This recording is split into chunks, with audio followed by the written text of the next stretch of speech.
Today on illtal.com, we have a very special interview with old school pioneer Funkmaster Wiz.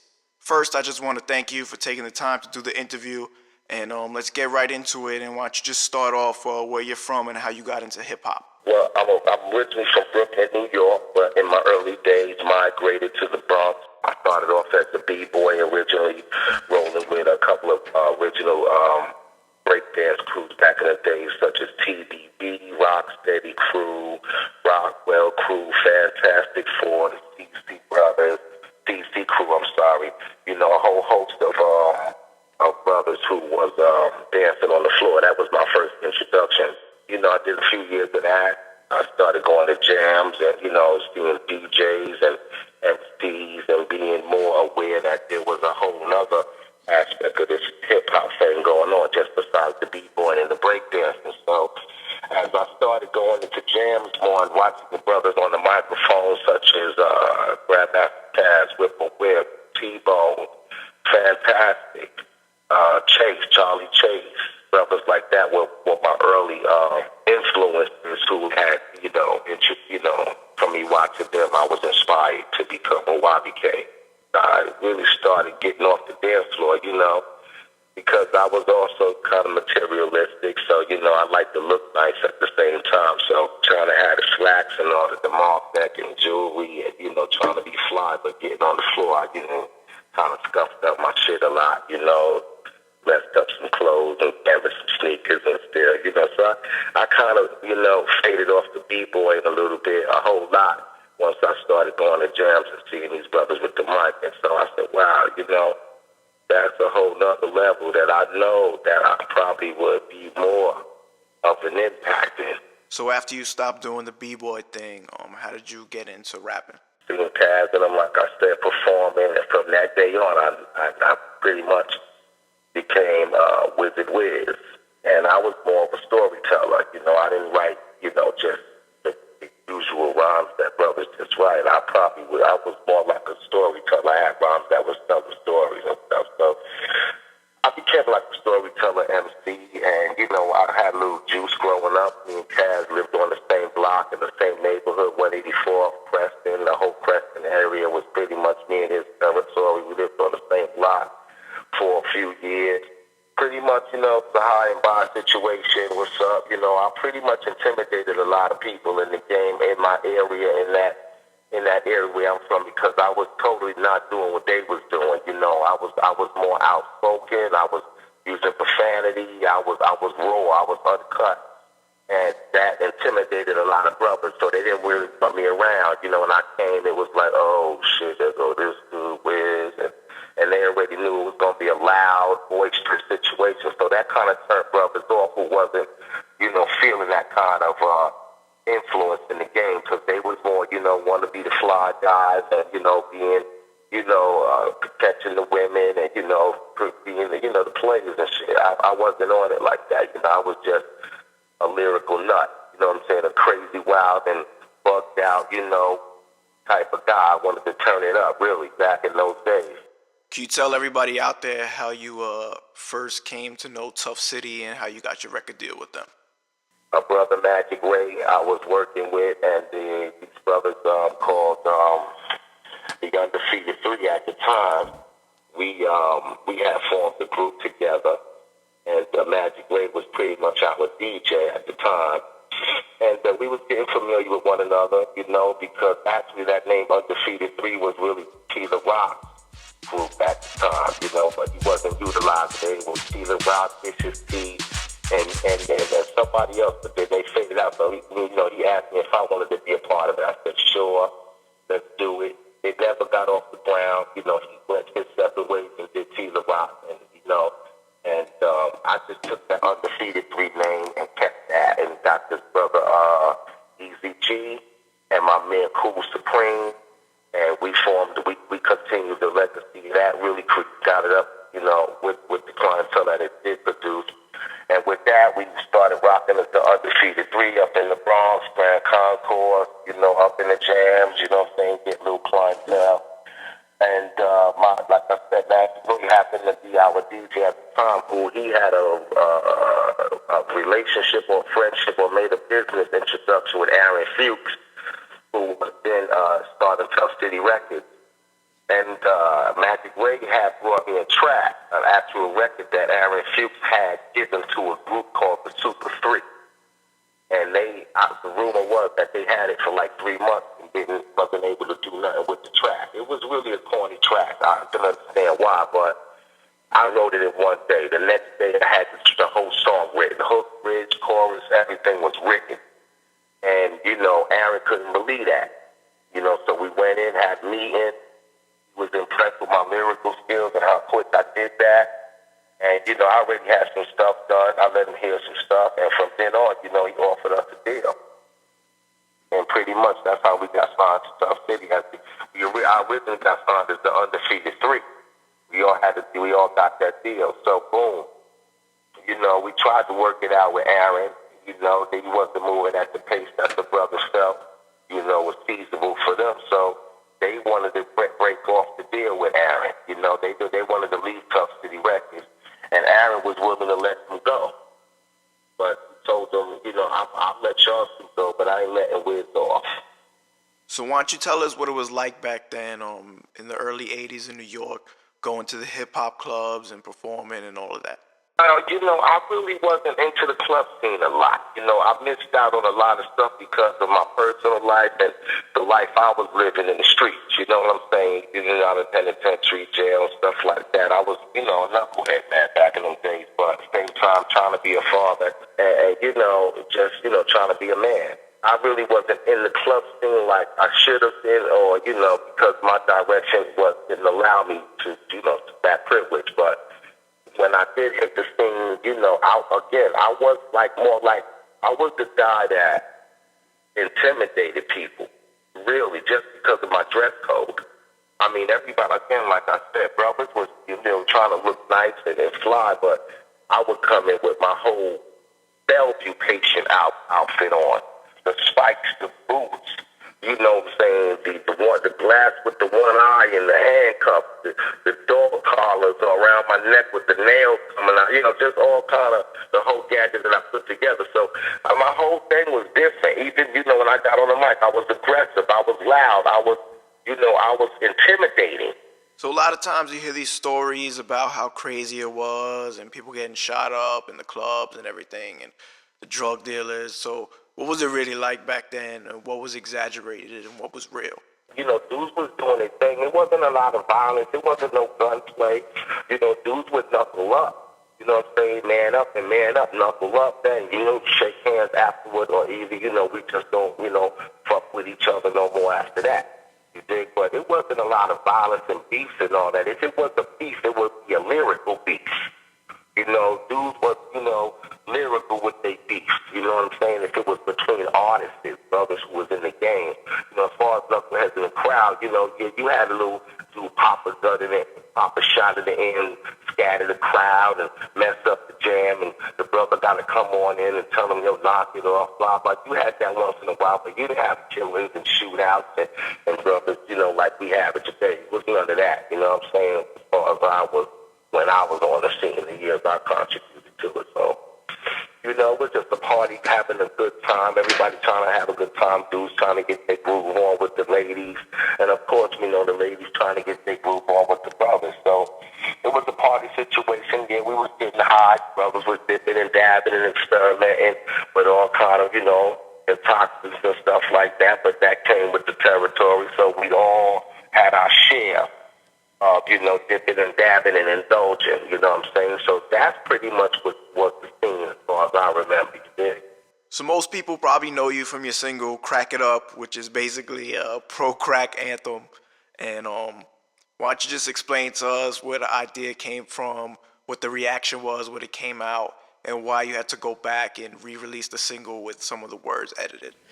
Well, at that time, first I got the idea from just, I was just in the shower one day, and, my mother, significant other at the time, just said, you should write a song about crack. He said that to me one day. I was taking a shower and shit.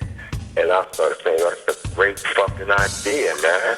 Nobody didn't think of that. So I started, looking at the different situations with crack did, how it was affecting us, but trying to keep it comical at the same time, but true at the same time. Something that you can laugh off, but still visualize and see the damage that it was doing. Boom. I wrote that, presented it to Fuchs. He loved it. We went with it.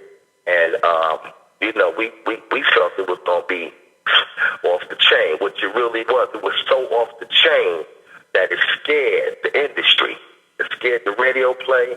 It scared a lot of people, and it was a whole new approach, a whole other energy that the industry wasn't ready for. And then he said, listen, we can't have that.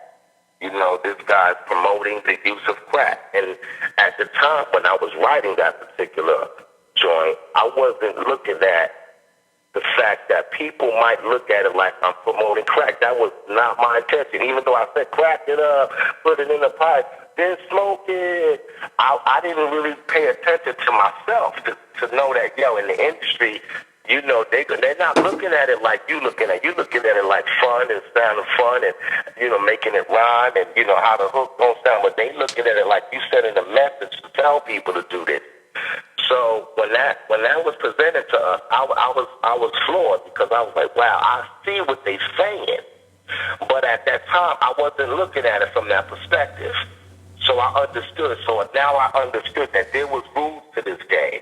You just can't say and do what you want and expect people to understand and comprehend what you're trying to say. There's many ways people can look at something. So I learned a valuable lesson from that being banned, and us going back inside trying to put You Better Not on it. That was Aaron's idea. I had nothing to do with that, but it was his attempt to try to save the project, and I supported that when he showed it to me. But all that did was too late by then. The damage had been done. My character had been, assassinated literally in the industry. They wouldn't play the record no more, and I guess, anything else that I made after that was controversial to them. So, we had a hard time getting myself played in the daytime radio. New York and all that wasn't giving that whole Funkmaster Wiz no type of love because, again, people say I was way ahead of my time. That's really what it, the whole thing is, just that aggressive delivery and that persona and that whole dress code and image was just too much for the industry in those days. Even though now, I don't know what changed, what laws changed from when I was doing hardcore to how they doing it now. You dig what I'm saying? I mean, these brothers, after me, who did hardcore hip-hop, are eating very well off of that, very successful off of that. But when Funkmaster Wiz introduced it, I was banned off the radio for it and lost thousands and millions and thousands and millions of dollars and all of that. A big loss. My whole career, was pretty much tarnished after that. I'm glad I didn't have the success in those early days that I could have had. More than likely, to be honest with you, I probably wouldn't be here today having this interview with you, number one. I probably wouldn't even be alive today, you dig? Because I wasn't ready to handle responsibilities that would have came with that success. The other song on that single was Bellevue Patient, which was basically, the first real shock rap song that was ever released. I mean, you're talking about throwing dog shit at people and all types of other crazy things. So why don't you just tell us where the inspiration for that one came from? Well, even off stage, this was who I was. I was loud, obnoxious. I wasn't trying to be this. This is just who I was, and people looked at me that way. But that, kept a lot of negativity away from me because, me being who I am, saying brothers saw that, this ain't no actor. This is who he is. You dig what I'm saying? And if you get to know him and he allows you to in his world, you see that, this is the good brother right here. But in this corrupt world, in this unjust world, in this world where people take kindness for weakness, you can't betray that. That image kind of saved me from a whole lot of, bullshit in the world. That Bellevue Patient really was, things I really did. I really did make a snowball out of dog shit and throw it in and bust drop in the face with it.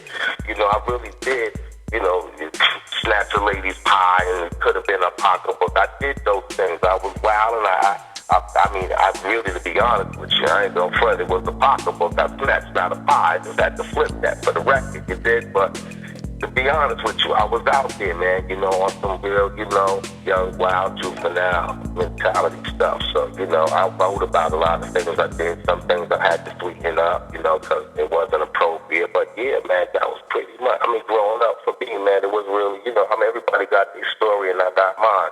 Some of your old music videos ended up on YouTube recently, and they're really popular. A lot of people like them. It was really a big deal at the time to have a music video as a rap artist. So could you just, tell us what was going on at the time and where the videos were being played? At that time, I was going through a lot at that time, brother. Even though, and that's what is so amazing about television. When it says television tells lies to the vision. It does, because during those times when we was making those videos, I was going through a lot of hardships. Like, you may watch our video and say, yo, Wiz is on TV. Yo, I saw your video, man. I saw your video. But inside, I was going, man, didn't even know, man, what I went through what I was going through just that time. It was a beautiful time and experience, and I was grateful for it. But it was after the shooting was over with, man, it was back to the hard times, bro. Some glory did come through, like, for instance, U68 was one of the first video channels. I was one of the first videos that they played when it came to hip hop. But that head out was U68, way before MTV, BET, VH1, all of that. You know what I'm saying? It was U68 that they had, and I was one of the first brothers who crossed over to video and hip hop and having a video made in that era. So, to see that, I felt so great. It was a beautiful thing. It didn't last long. It was brief.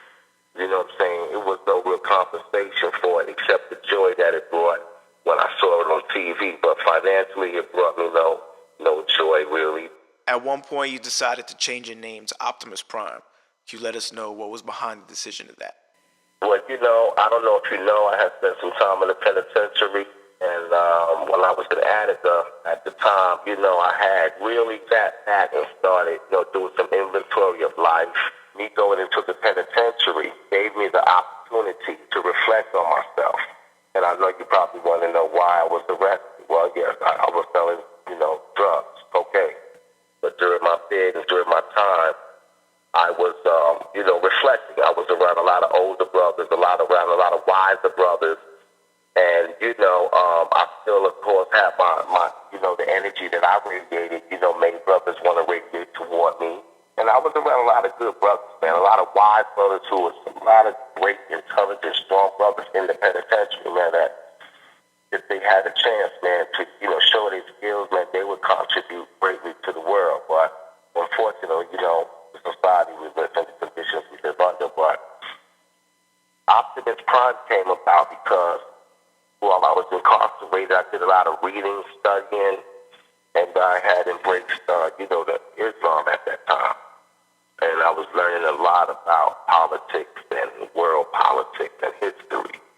And then I started reflecting on, who I was and the kind of father I was, the kind of son I was. What was I going to do when I get out? My music, what I'm going to talk about, my experience in the penitentiary, substance abuse, domestic violence, all the shit we went through as growing up in the hood. And I said, man, I don't want to be that same dude when I come out because my whole philosophy, man, is on a whole other level. So I just was searching for a new identity, to be honest with you, man, something that would escape the Bellevue patient who I wasn't. Optimus Prime came really from the Transformers, to be honest with you. I used to love the Transformers, but when I looked up, the definition of the words Optimus and Prime, Optimus meaning one who is in a bad situation, no matter how bad the situation is, they always see the brighter side of it.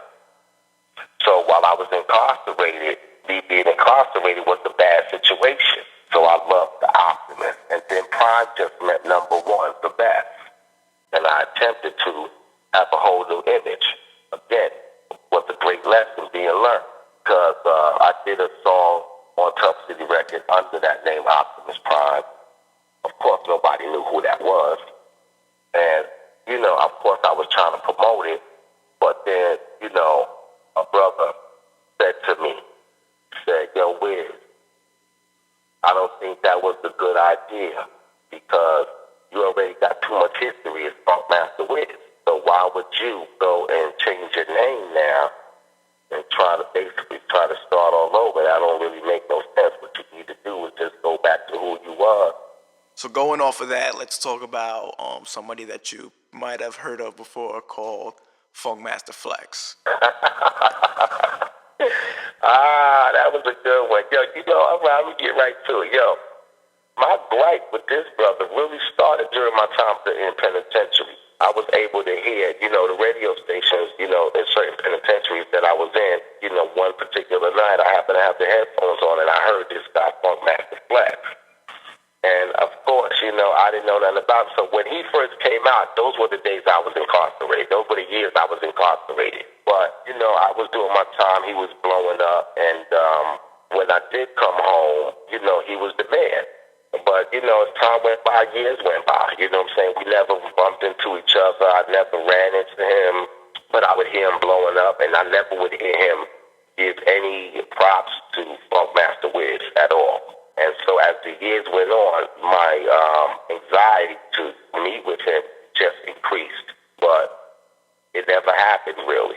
Then as time went on, to add insult to injury, his name, Funkmaster Flex, got overshot of Funkmaster Wiz to the point where brothers didn't even never heard of Funkmaster Wiz, but they heard of Funkmaster Flex. So that became an insult to me. So that just increased the flames. So, you know, now, you know, I'm just hollering at him because, you know, I'm doing everything I can in my power on my radio show, through word of mouth, through anything that I can to let the brother know I'm offended that he has never took the time to recognize or let the world know about who Funkmaster Wiz is, or just show Funkmaster Wiz any love. Play some records, shout me out, acknowledge the brother, acknowledge the Funkmaster title. But it didn't really affect me too much because he was a DJ. You know, that's why I really didn't pursue him like I would have pursued him had he had been an MC. So that kind of saved him, you know, from me, you know, just coming at him like that. So Aaron Fuchs is known for a lot of lawsuits dealing with sample clearances and things like that. You had a lot of dealings with him at Tuff City. So do you have anything to say about him in particular? You already know, man. I mean, if you did your homework, I'm going to tell you the truth. I just was reading an article over here that I did with Uncut. And, you know, I got with them. I gave them my time. You dig what I'm saying? And shared some history with them. And when Aaron Fuchs heard about the article, he jumped on the opportunity to rebuttal what I said. And when he called them, they got open because of whoever he is in their eyes. You know, they jumped on the bandwagon and kind of like, you know, picked up his article and said a couple of things in their article now, you know, about me that I didn't appreciate. You know, I mean, if you want the truth, brother, the truth ain't good. Man, let me tell you something, man. You know, I don't like to talk bad about nobody, but in this world that we live in, people don't value things like that. You know, I may value that. I may try to practice that in my walk. But the next man, he see a dollar or an opportunity, you know, he'll jump for it. So at the time, to be honest with you, brother, I was young when I was dealing with Tuff City. I mean, I signed the contract as a minor. I was only 16, man, which is illegal, which is a lawsuit I have still today. I have a lawsuit with Aaron for that right now. You know, I have a major couple of lawsuits going on for the industry who banned me and all of that. These things I'm working on right now. But make a long story short, cut right to the chase, I was young. I was about 16. I signed the contract with Tuff City Records as a minor with no parental supervision. As you know, as a 16-year-old young man, someone gives you a record deal back in 1980, 81. You don't have nothing. That's the hottest thing right now. Everybody's trying to get a deal, and you get one. You don't care about money. All you know is, yo, I got a record in my hand, and I can walk in a jam with it. I can walk down the street with it. I can walk anywhere and show people, yo, this makes me somebody where I'm from. So I didn't see the business, and I didn't know the business aspect of what was being done to me and to the Cold Crush Brothers and to Spoonie G and to the Mighty Mike Masters and to everybody else that was on the label. I didn't know the business, and I don't think none of us really knew the business at all. We just knew, yo, I got a record. We was in the studio. We would get a little check every now and then, maybe to shut us up, $200 check, $500 check. Once a year, twice a year, or when you needed a bill paid, was fine with us. But now that I'm older and wiser and know the business, now I see what was being done to me. And I see what was done to others and what's still being done to others.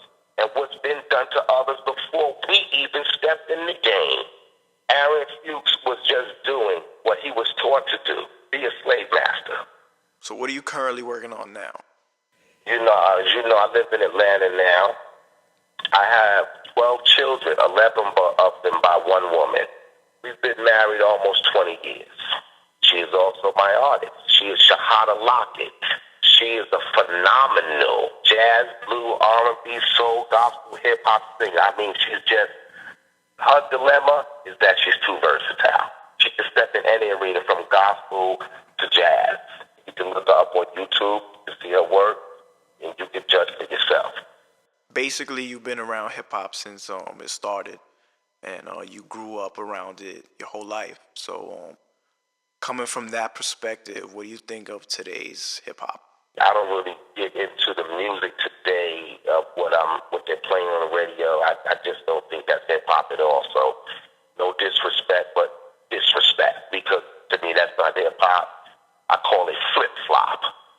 And, I can't listen to it. I don't allow it in my house, even though my kids, they are influenced by it, and it makes me reflect on when we were young, our parents didn't accept hip-hop as well. But today's music is not even music. It has no feeling, no soul, nothing empowering. It's just synthesizer sounds and drums. And young cats saying the most alphabetical, corny, illiterate, ABC-ish type of lyrical content that is just destroying the character, the moral of our youth. And it's just being used as a tool to keep people ignorant and stuck. So I'm just gonna leave this one open to you. As a hip-hop pioneer, is there anything that you just want to say? It's sad for me. I mean, really, man. I mean, a lot of dudes don't even know me, brother. I mean, I got people overseas in France, in Europe, that know more about Funkmaster Wiz than my own people who grew up in the Bronx with me, man. These guys call themselves legends, call themselves pioneers, ambassadors, grandmasters. They walk around with all these titles, man, and these big puffed up egos like hip-hop owes them something. You dig? Like hip-hop still owes you something. And here it is. You say you in hip-hop, and you don't even know Funkmaster Wiz, and there's many people that Funkmaster Wiz don't know. And for us to claim anything and walk around with these puffed up chests and these, attitudes and these, discouraging perspectives, man, it's sad. I don't even know Grandmaster Flex, yo. Never met him in my life. Dudes I have ran into, we never made connections, man. It's sad now, but, I don't have to erase KRS-One. I never met him. Met him one time when he came to Atlanta. I mean, it's like, when we did meet, it was like he didn't even know me. But here's the guy who says he knows his history. Here's the guy who, not to slander nobody. I'm not, that ain't my intention, but Here's the brother who always represents hip-hop, and you ask him who Funkmaster Wiz is, I bet you don't know. But I bet you I know who he is. And that's just sad, brother. You know, it's sad that hip-hop was taken away from us and it divided us the way it did. I mean, from Bam Barter, Kool Herc, Grand Wizard, Theodore, Grandmaster Flash, Charlie Chase, Hollywood, Flowers, whoever. Yo, listen. Yo, we all was robbed of our culture, not only from back in those days, but in hip-hop, too. It took it right from us, man.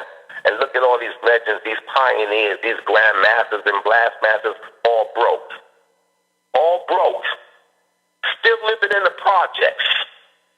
Still living in the South Bronx. In the projects, probably with their girl. Don't got nothing in their name.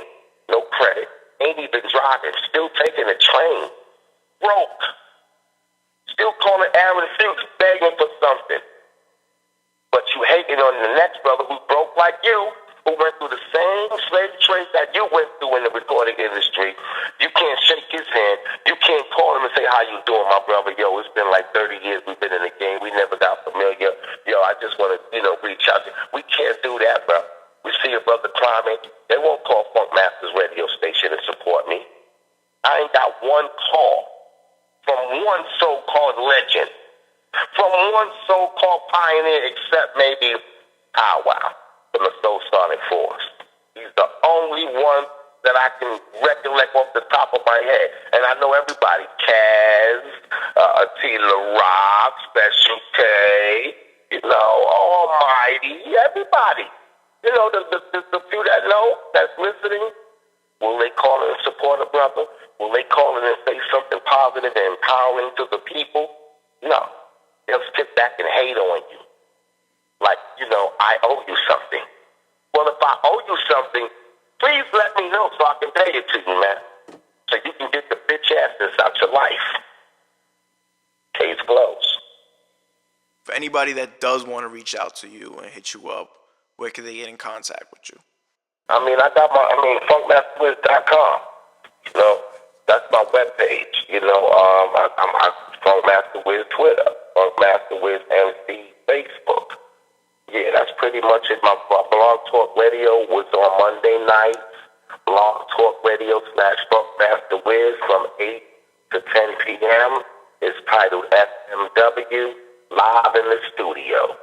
So before I close this interview out, I just want to let you know, one of the reasons that I initially reached out to you is because I feel there's a big missing piece of early hip-hop history.